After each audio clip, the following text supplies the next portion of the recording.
Benito Mussolini was born on July 29, 1883, in the small Italian town of Predepio. His father, Alessandro, was a blacksmith and a committed socialist. His mother, Rosa, was a schoolteacher. As a child, Mussolini was intelligent. He completed his education and qualified as a schoolteacher. But teaching did not hold his interest for long. Like his father, Mussolini became increasingly interested in politics, particularly socialism, which was gaining support among workers across Europe. In 1902, he left Italy and moved to Switzerland. There, he worked a series of temporary jobs while becoming more involved with socialist groups and political activists. His speeches and articles quickly attracted attention. Mussolini had a talent for writing and an ability to speak with confidence. By the time he returned to Italy, he had become a committed socialist and an ambitious political figure.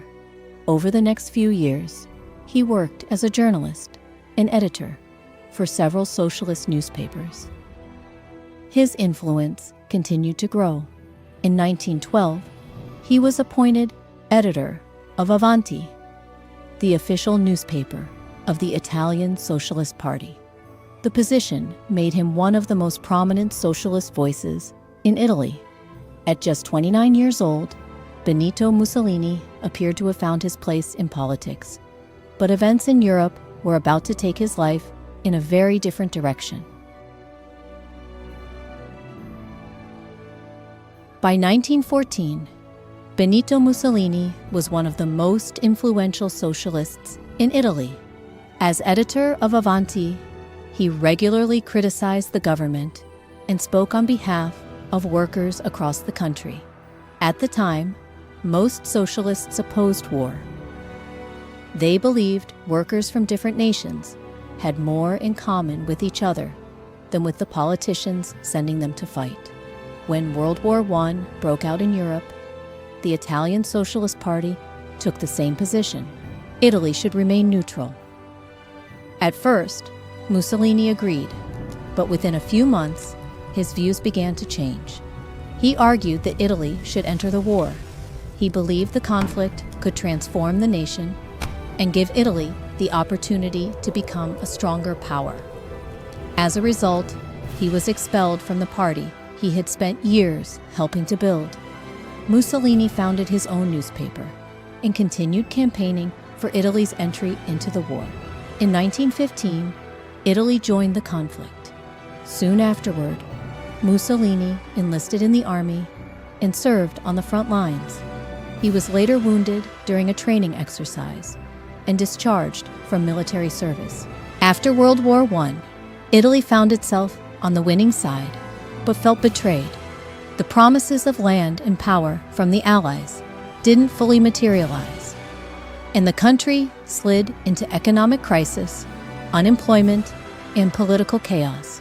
Strikes, riots, and weak governments made things worse. Many Italians felt humiliated instead of victorious.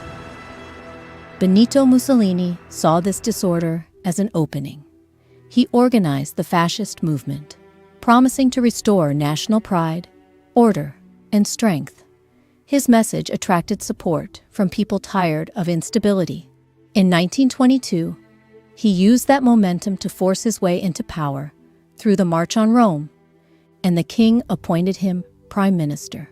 From there, he steadily dismantled democracy and built a dictatorship. For a time, Italy appeared more stable, but his rule pushed the country into aggressive expansion, an alliance with Nazi Germany during World War II. When the war turned against them, his power collapsed. Mussolini had lost the support of both the people and the government, and as Allied forces advanced, he attempted to flee the country with his mistress, Clara Petacci. Disguised among a retreating German convoy, he was recognized and captured by Italian partisans near Lake Como. The next day, he and Petacci were executed, and their bodies were taken to Milan, where they were publicly displayed. It was a dramatic and symbolic end to the man who had ruled Italy for more than 2 decades. That marked the end of fascist rule in Italy.